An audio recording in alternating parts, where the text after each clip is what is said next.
Hi there, everyone. This is Kim Krompass from the Price Action Traders Institute, and I wanted to have you listen in to one of the member interviews I did with Kevin Hunt, who's from London and who now runs the London trade planning session for the Price Action Traders Institute. I started doing a series of interviews with members to get to know my members a little more intimately and for them to get to know one another. So I invite you to listen in as Kevin and I talk about his journey as a Forex trader. Okay, here we go. Next, I just want to preface this interview with Kevin H. I'm really encouraged by these interviews. I like to get to meet some of you. Some of you I've met in the past, and some of you I haven't. For instance, Kevin, I've never met Kevin. So these interviews are not only a good chance for me to meet you online, so to say, but it's also a chance for the other members to hear from the group who's in it, what kind of background they have, et cetera, et cetera. And I think there's a lot of value in doing that. So I'm not looking for just like the top, I want to say, news stories of the day. It's really who are the people in the membership, particularly the ones that I don't really know, that have been with us for a while, but who are active, who participate on Twitter, who take trades using the criteria. I want to get to know those people, and I want you as a member to get to know them as well. So having said all that, I'm going to go ahead now and I'm going to go ahead and unmute Kevin so we can bring him in and we can hear all about who he is and kind of his experience with trading and his journey. So let me go ahead and unmute him and do a brief sound check. So Kevin, are you there? Can you hear me? Hi Kim, can you hear me okay? I can hear you beautifully. Can the membership hear him as well? Just if someone can type in, yes, he's all good. Okay, great. They can hear you. Excellent. So Kevin, I just want to begin with, I usually like to find out from whoever I'm talking with, if you can just give us a little bit of background about yourself, for instance, professional background, work experience, where you live, and kind of what sessions you trade or session. Yeah, sure. If I start to speak a little bit fast, let me know, because Southeast London, it's a bad trait that we have, so just give me a shout if I start to ramble on a little bit fast. Okay. Right. Okay. Well, before I tell you about myself, I just want to explain that why trading Forex for me is such a special thing. I see trading Forex as this absolute level playing field. Now, to succeed, I don't need friends in higher places. There's no nepotism, no discrimination. And if I screw up, it's down to me, no one else but me. You can rock up from any part of the world, or from any background, rich or poor, work hard at it, and be as successful as anyone else. There's no boundaries apart from your own determination and your ability to work on the way that you approach it. Now, the reason that means so much to me is because where I come from, it was pretty humble beginnings. I grew up in an extremely rough part of southeast London. The school that I went to was equally as rough. A number of the teachers had serious issues and would regularly beat us pupils. It was a pretty bad experience. Most of the pupils there just couldn't wait to get away from the place. It was, the education system for us was an obstacle that was stopping us getting out into the world of work and making some money. So after leaving school, I left school at 16 and went to work in a car body repair shop. And within a year, I was asking myself, why am I doing this for someone else? I could be doing it for myself. So I've always enjoyed a challenge. I quite like the idea of being my own boss. So that was it. I started my first business in 1978. That was 1 year after leaving school. I opened my first garage and was working for myself. Since then, I've only ever worked for myself, never worked for anyone again. Over the next 20 years, I built and sold a number of businesses in a number of different industries, including classic car renovation centre. I bought a failing air conditioning company, turned it around and sold it on. And through my love of music, at one point I was managing and promoting musicians and bands, which led me on to running my own live music venue in central London. The last business that I owned was an IT support company. that I opened in 1998 and built from nothing. Over 11 years, I put everything that I had into growing the company until in 2009, I was looking at working on the exit plan to sell. Now, without going into any of the details, over a period of 3 months, due to a rogue element within the business, I'd lost absolutely everything. And I mean everything that I'd built over those 11 years had gone. The sale of that company was going to be my mortgage being paid off, and it was going to be an early, comfortable retirement. But suddenly I found myself with nothing. So after being on a roll for so much of my life, you know, it was really quite difficult to get my head around what had happened, and I was really in quite a bad place for some time after that. During the time that I had the company, just purely by chance, I'd given this Indian Sikh lad a job and helped him get a college placement. Now, I don't know if any of you know, if you do anything for a Sikh family's son, you've made friends for life. You pretty much become part of the family. Now, once I lost the company, the father of the Indian family could see that I was struggling and, you know, dealing with what was going on. So he invited me out to their house in India. So that was it. I went out to India for a while. Their place in India, it's not like some luxury place on a golden beach. It's a sugarcane farm now, located in a tiny village in the northern Punjab, more than anything. So, you know, being taken away from what I was used to that was a massive culture shock. But it did me good. It really did. You know, if ever I went out walking in the village, it just goes to show how far off the beaten track it was. If ever I went out for a walk in the village, I'd end up with like little groups of children chasing me and laughing and smiling and waving excitedly, shouting out, "Goro, Goro," it means white man, white man. You know, that's how remote it was. They'd never even seen a white guy in the village, and village life was all the children knew. They'd never been outside. Wow. And something else that had a real profound effect on me at the time was each day I'd see people in the village. They had absolutely no material wealth at all, but they'd be going about their daily business, happy, friendly, smiles on their faces. And if ever there was a festival or some kind of celebration going on, everyone in the village would chip in, even though they didn't have much themselves. They'd all chip in and help each other. Now, being there in that environment, surrounded by these beautifully content people, was what pulled me out of feeling sorry for myself and out of what I guess was, I don't know, some kind of depression that I've been going through. But and the ultimate to all of this, I'd gone through all of that. On the return flight to the UK, I was sitting next to an Indian guy, got talking to him, and guess what? He turned out to be a Forex trader. And that was it. My trip to India helped me get over the negativity of losing my IT company. And after speaking with the guy on the plane, that was it. That was the seed that was sown for the next project to work on. I decided I was going to be a Forex trader. No, it was just such a culture shock in that short period of time, and seeing, like I say, those people with nothing at all really, getting on with their lives and being able to smile made a difference. It really did. Yeah. So if I would put one word around it, it gave you perspective on your situation and really kind of took you outside of yourself.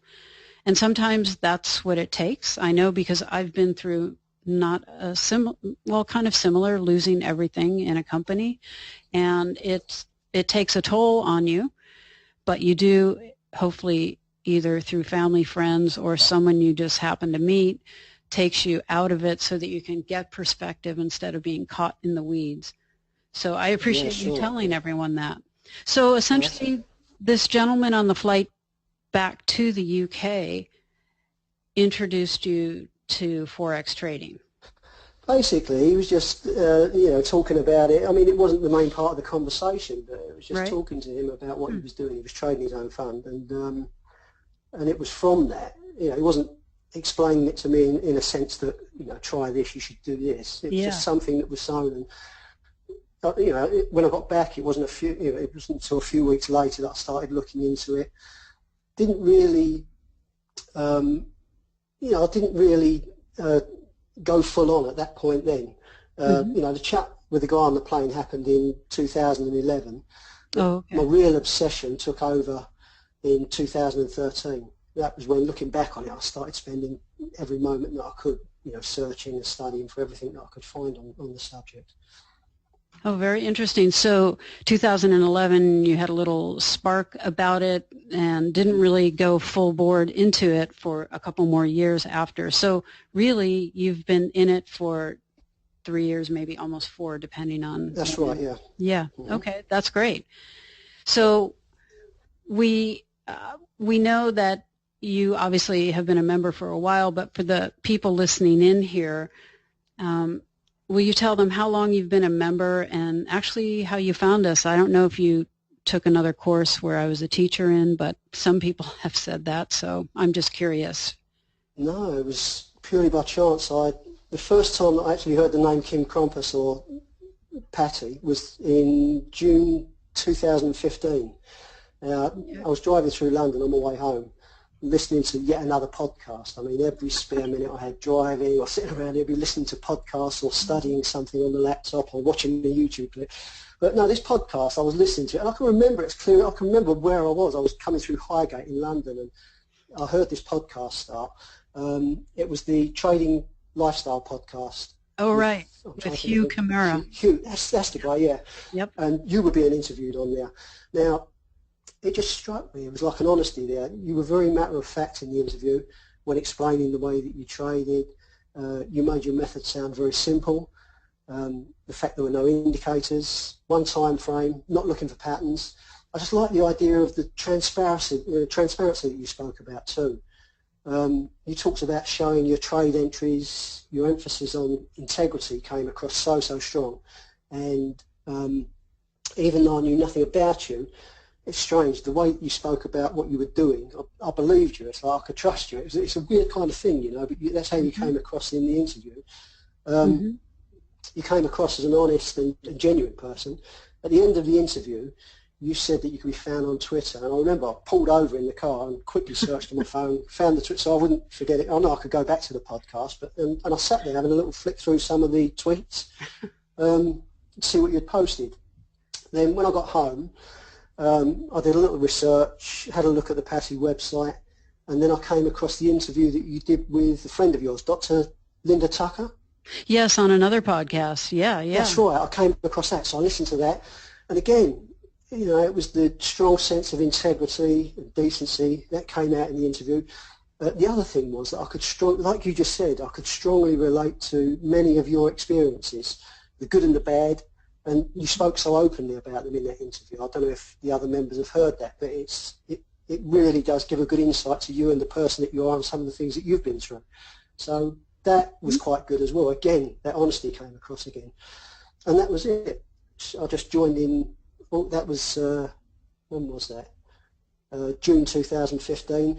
I emailed you a few times asking a few questions about what you did, instant responses, and that was it. I joined in August 2015. Yes, I remember the emails. I pretty much remember almost every person that emails me with every question. So, all right, so great. So he's been with us for just a little bit over a year, about 14 months now. And how he came to find PATI was not through some of the other ways that some of you know me or know of me, but really through listening to a couple of podcasts. So thank you for listening to those interviews. In fact, if you're newer here and you have not heard the Challenge Your Thinking podcast with Dr. Linda Tucker on iTunes, I would encourage you to listen to that interview with me and also listen to some of her other interviews with. She has some great guests, and really it is about challenging your thinking and not getting stuck. So,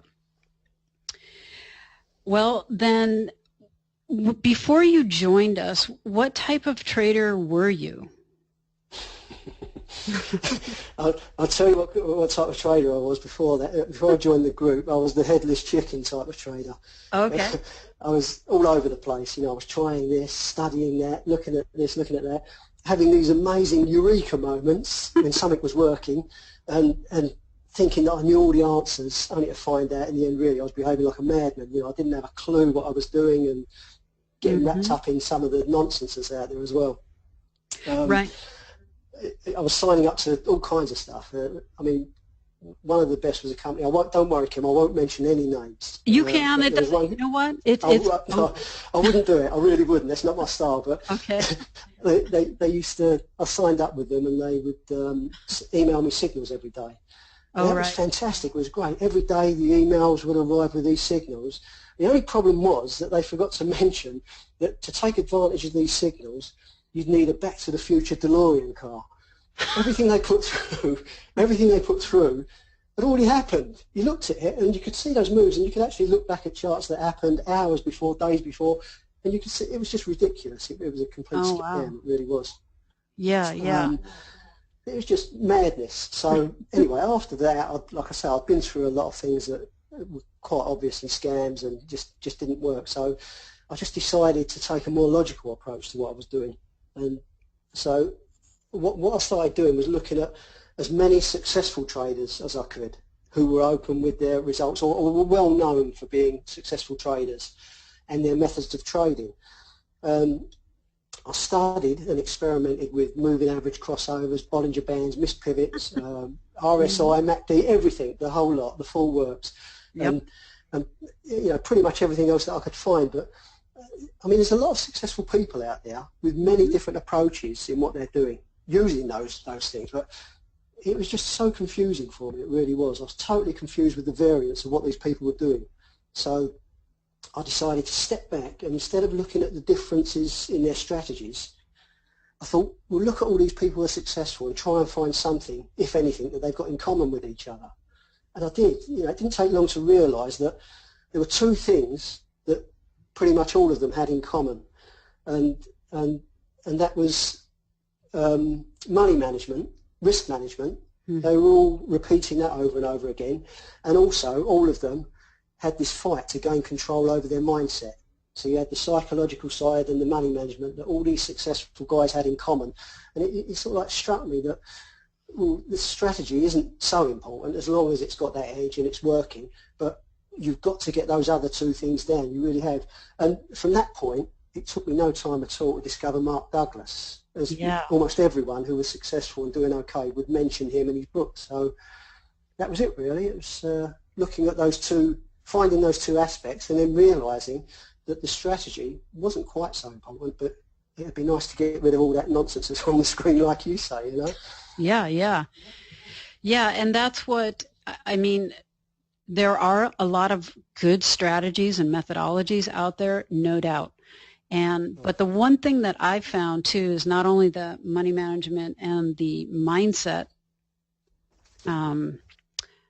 expertise that one develops in order to be successful, but it's also part of the mindset, which is, can you consistently do or apply what you've learned in a live trading environment? And that was one thing that really differentiated traders, even traders who would take another system or learn another methodology. It was the lack of being able to consistently apply that system for any period of time to even get some sort of traction going.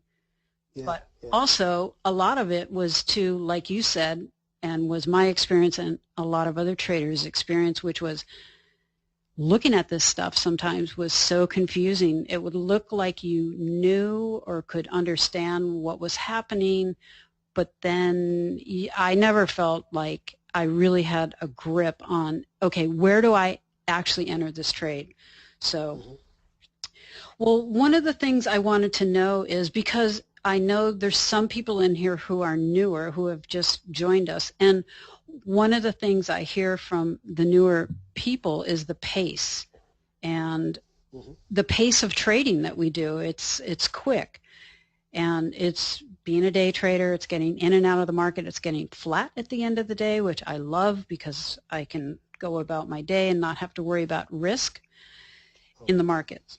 So did you have any adjustment to try to catch up to our pace? And how was that for you? And maybe what did you do if you had to adjust? Well, the adjustment was, I mean, it wasn't really a conscious adjustment, but I did what you said, that I got rid of all that crap that was on my screen, all that nonsense that I'd looked at in the past. So I didn't try and gradually phase your system into some other nonsense that I'd been looking at before. So it wasn't really a conscious adjustment. I just did what I was told to do, set the screens up as you have them, and I found that the repetition each day during the trade planning, after a short time, it just became second nature. That trade planning thing, very straightforward. That thing about, the clear directional move or in a range, seeing it different to you sometimes. A couple of days ago, I mentioned a trade and you said, oh, it's still in the range, but I'd seen it as in a clear directional move. So we don't always see each other, things exactly the same as each other. So after a short time, the trade planning just became second nature. That wasn't difficult at all.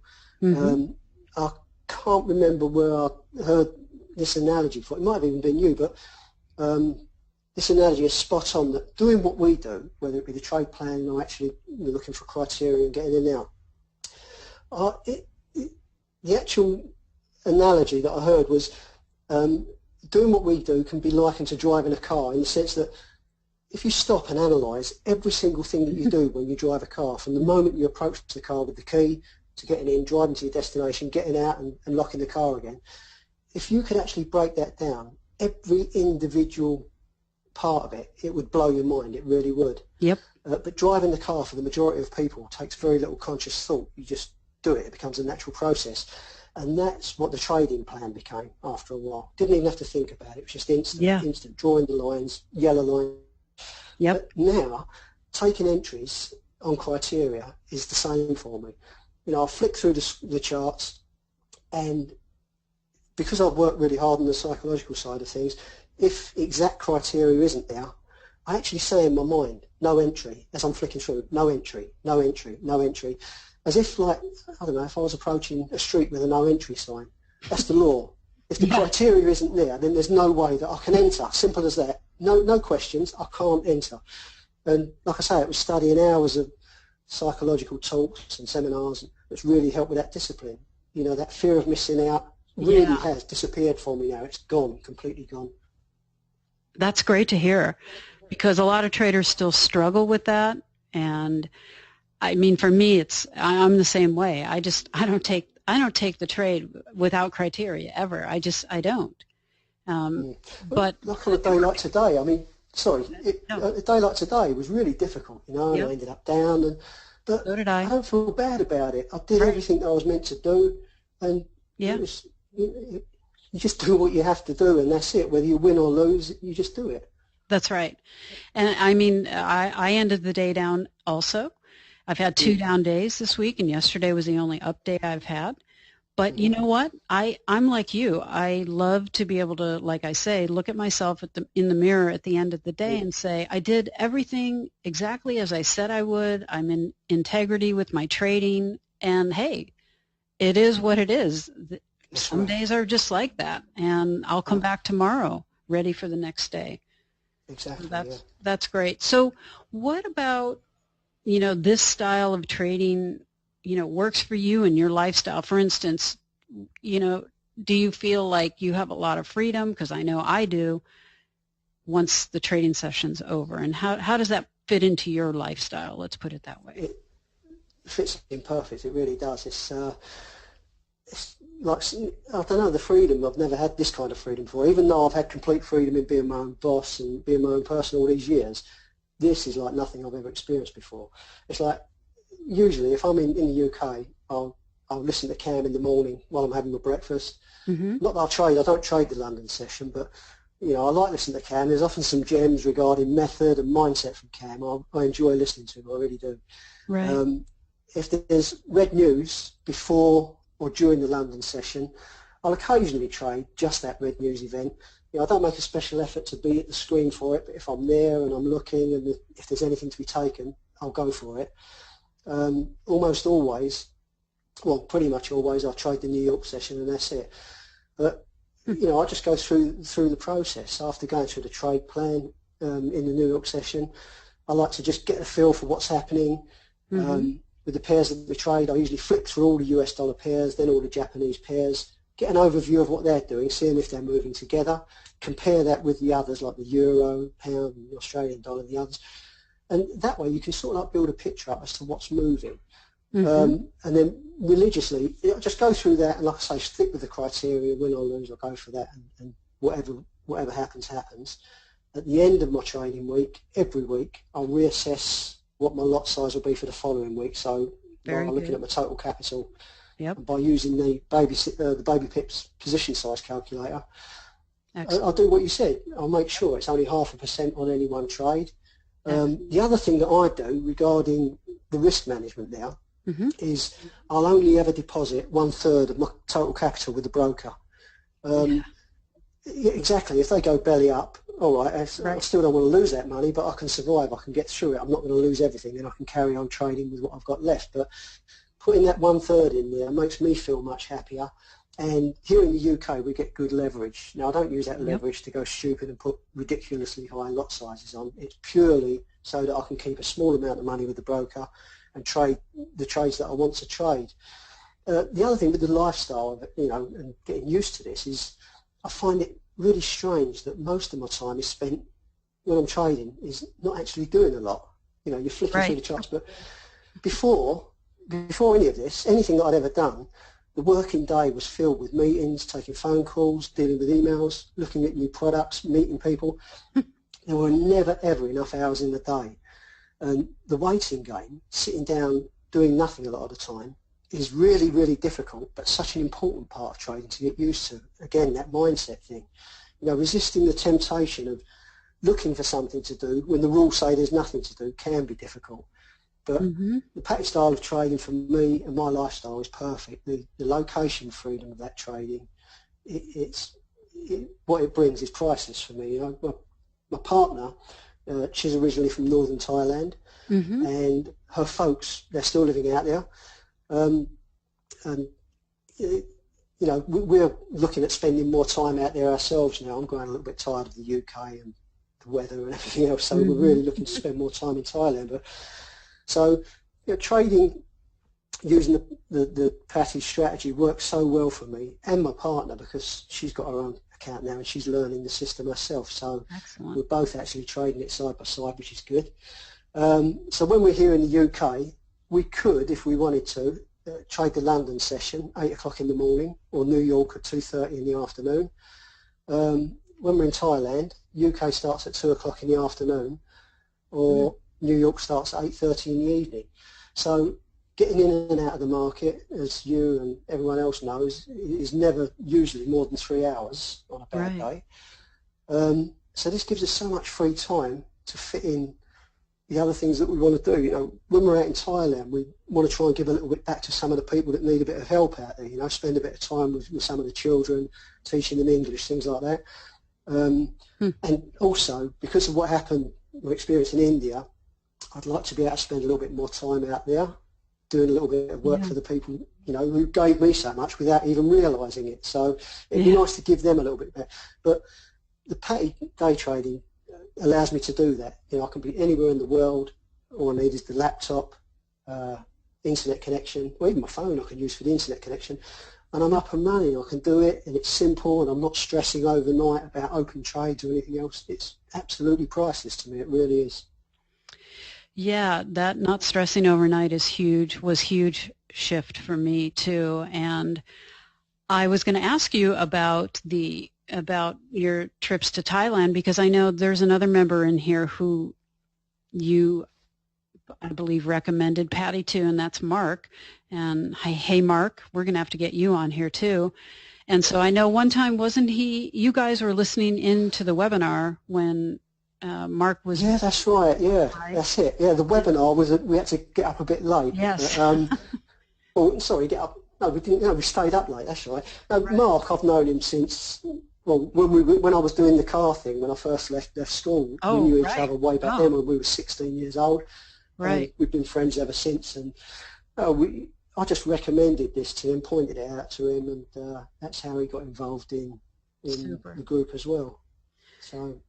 Yeah, he came out there and he spent some time out there with us a few months ago now. Oh, very good. Fell in love with the place. I'm sure he's going to be spending a bit more time out there as well.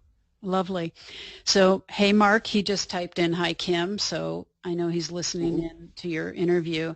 And then John D., our you know, he was interviewed a couple months back from Ireland, Right. and he has a question for you, Kevin. He says, Mm-hmm. Kevin, why did you not trade the UK session?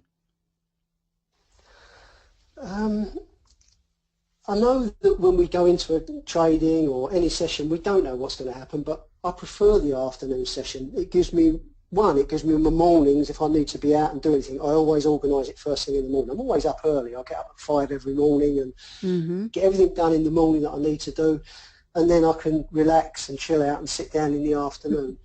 But I like that thing about having the London traders and New York traders working together. Now, I know that doesn't mean a lot. Today was a perfect example of that. It looked like everyone was falling asleep. It didn't look like anyone was trading at all, did it? I'll say. It was so flat. It really was. But I don't know. It's what I prefer, and also you can sometimes string it along a little bit longer if you're digging yourself out of a hole. That's what I find. It just suits me better. And in Thailand, it's nice to get up in the morning, do what you want to do with the family, go out, do whatever you want.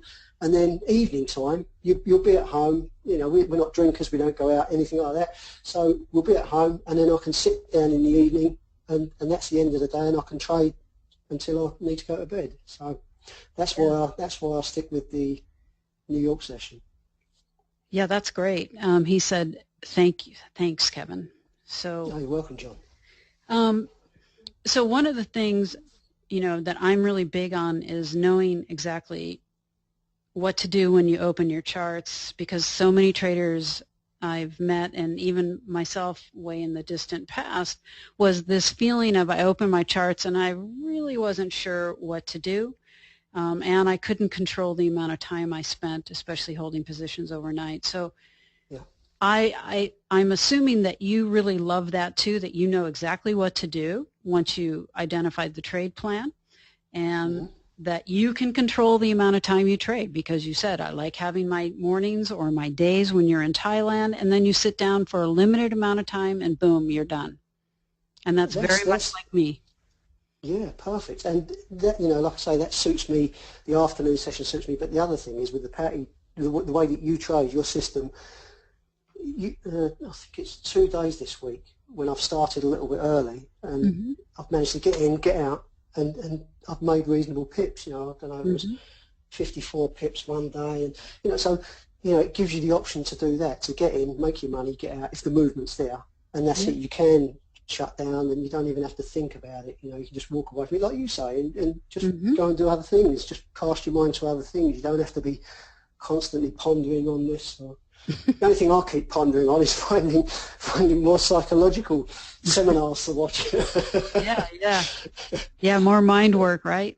Exactly, that's right. Yeah, I'm just wondering when the day will come. Probably won't come. I'll probably be doing that for the rest of my life.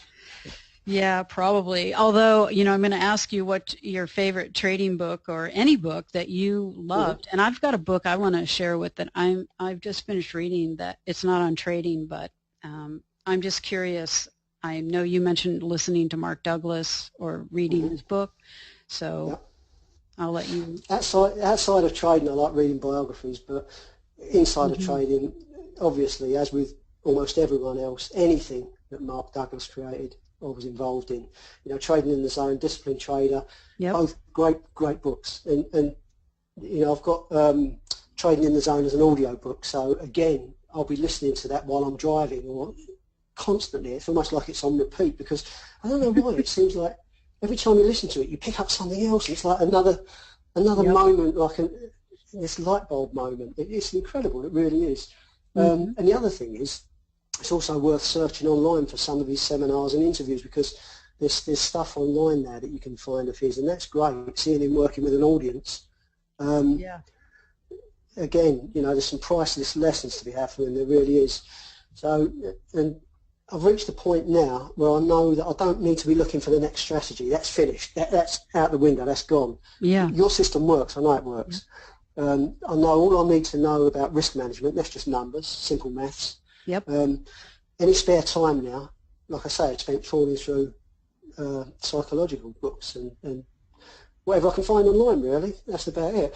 I'll go over that, and yeah, that's pretty much it, really. But the other thing is, on your website, the psychological webinars. Mm-hmm. Again, that's something that I've been over all of them so many times, and I'll keep repeating it and repeating it, because again, you pick up little bits and pieces that you may have missed before, so it's well worth playing those videos again, going over them again. But you know, there's some amazing content in there. It might be worth you considering getting the content of those videos converted into written format and release your own book. What do you think? You know what? Actually, that's in process right now.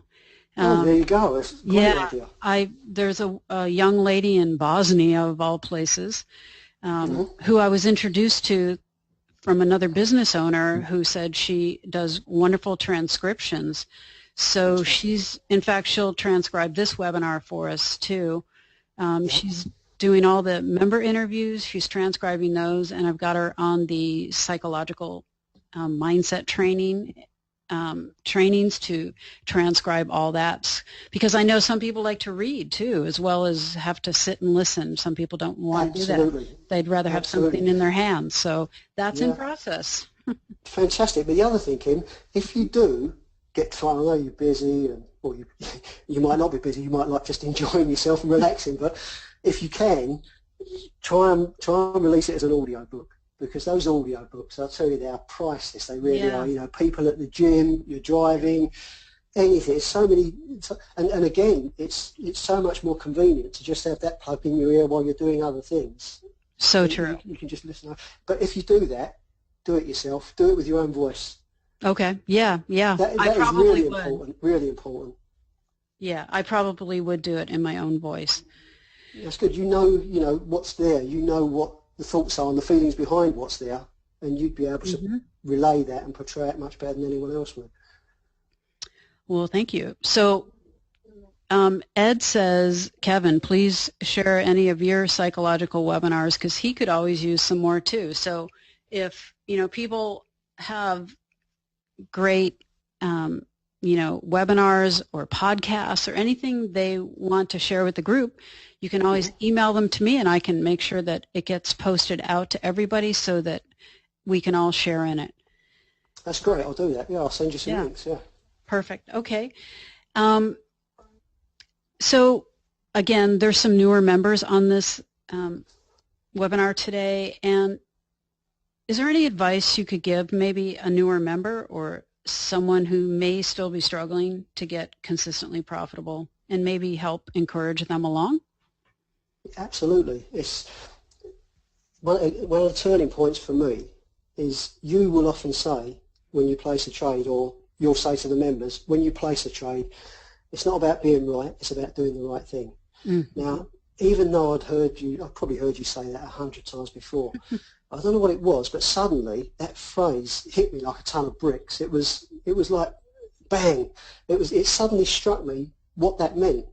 I think maybe I didn't realise the significance of what you were saying before, but once it hit home, that was a real turning point for me. It's not about being right. It absolutely isn't about being right. It's about doing the right thing. You see the criteria, do it. Just do it. Don't worry about being right or wrong. Just do it. There was that was one point. Another thing that made a big difference for me and was a turning point for me in consistency and helped with being profitable was when I started concentrating much more on getting re-entries after I've been stopped out. Not letting the last stop out dissuade me from re-entering the same pair when criteria is next hit, because it happens so often in the early days. You take a trade, you might do 2 or 3 trades, and you're getting stopped out, and you're seeing that money drifting away. And when you get that next entry point, when that criteria is hit next time, you do pause sometimes, you do hesitate sometimes. But when I started really concentrating and focusing on getting those re-entries, not missing them, not being scared to take them, that made a massive difference for me. So, yeah, don't worry about placing the trade. Don't think about being right. Just do the right thing. And concentrate on the re-entries. Very, very important when you get stopped out. Thank you. That's very valuable advice for the newer people or someone who's struggling. I appreciate you focusing in on that. So is there anything else that you would like to say to the members that maybe I haven't asked you about on this interview with you?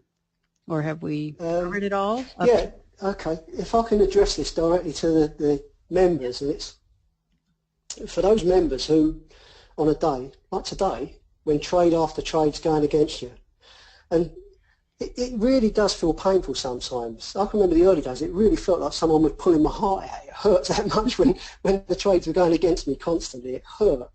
So on a day when trade after trade after trade's going against you, listen when Kim says you can't control your emotions whilst you're trading. Because my thoughts are that every single moment in anyone's life is creating a different level of emotion. Wherever you are and whatever you're doing, you will at all times of your life experience an emotion. Now, dealing with the ups and downs that trading brings, and then on top of that, losing money, will create massive swings in your emotional state.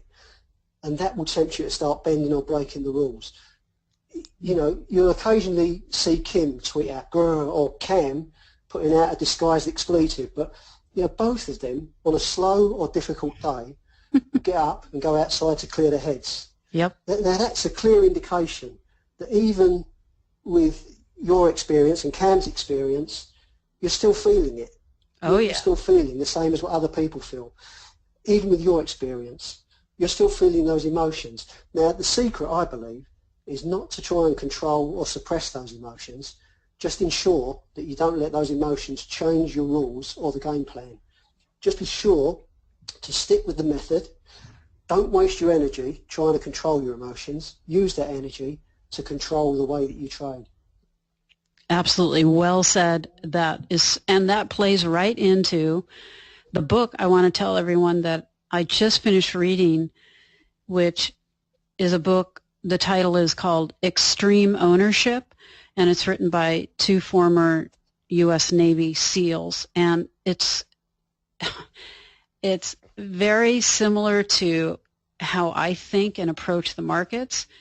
And they give you breakdowns of the team effort and their fighting in Iraq, but also apply it to business settings in these very simple lessons.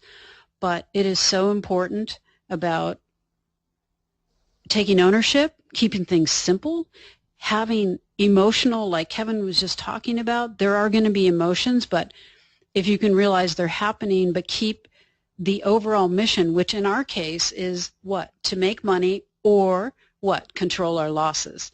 If we can keep that mission in the forefront of our mind, even though everything seems like it's going to hell, pardon my French, in a handbasket, that we can come out and still feel like we did our job. So it's a very easy book to read. It's very, and they're spot on with taking ownership for everything that happens in your life, everything that happens with trading in particular. In fact, I may use it as a template to apply it to traders in some of our mindset training, just because I think it's so valuable, and it's in alignment with how I approach PATI and how I approach teaching and mentoring. So, Extreme Ownership, you can get it on Kindle or obviously a paperback. So, Kevin, Sean has a question, says, let's see. Would Kevin be open to email contact through you, Kim, about Thailand? I'm planning to live there for a period of time in the next year and trade. Kim? Wow, great. Yeah, absolutely. Yeah. I'll introduce you to via email, Sean, and you guys can talk about Thailand. That would be great. Awesome, Sean, that you're going to get out of, isn't it? You're in Atlanta, I think? Yes, okay, good. Excellent. All right. Tom I has a question. Kevin, he says, Sir John Templeton, if I remember correctly, felt so strongly about keeping his head clear. He lived on an island in the Caribbean. Has your environment had a significant effect on your trading mindset?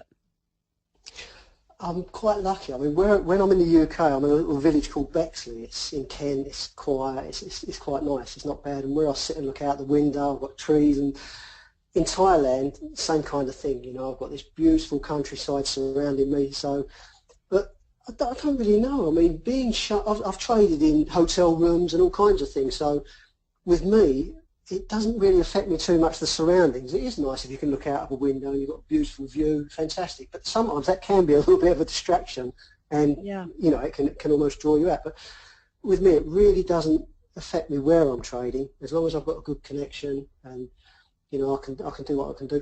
Not, you know, not people walking in and out talking all the time. That's a bit off-putting. But no, wherever I am in the world, I can do it, and that's one of the things that I love so much about it. Yeah. You know, Tom, I have an answer to that question. For me, one of the ways that I personally use to keep my head clear is that I am super organized the night before the next session. So I know, Tom, you live here on the West Coast, and so before I retire for the evening, I make sure my trade journal's ready. I make sure my office is like spotless. Everything is ready on my computer. I have nothing undone, let's say, so that when I walk in the morning, I'm ready to hit the ground. My head's clear.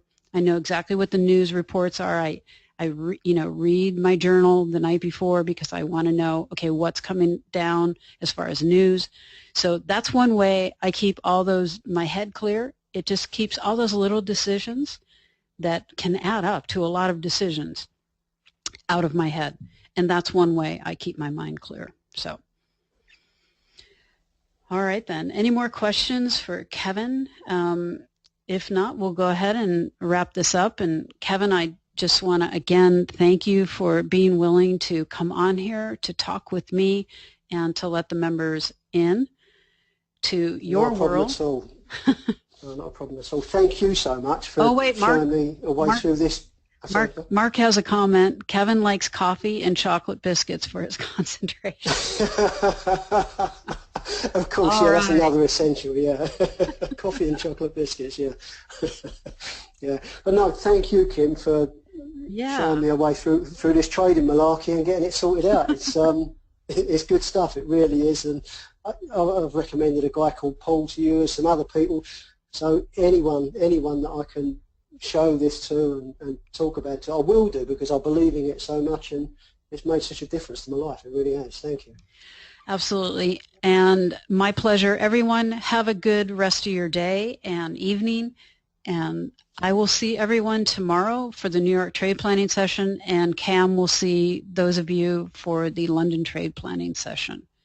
All right? Very good. People enjoyed your talk, Kevin, and they're thanking you. All right. Very good. I'm going to go ahead and sign off, and I will see everyone tomorrow.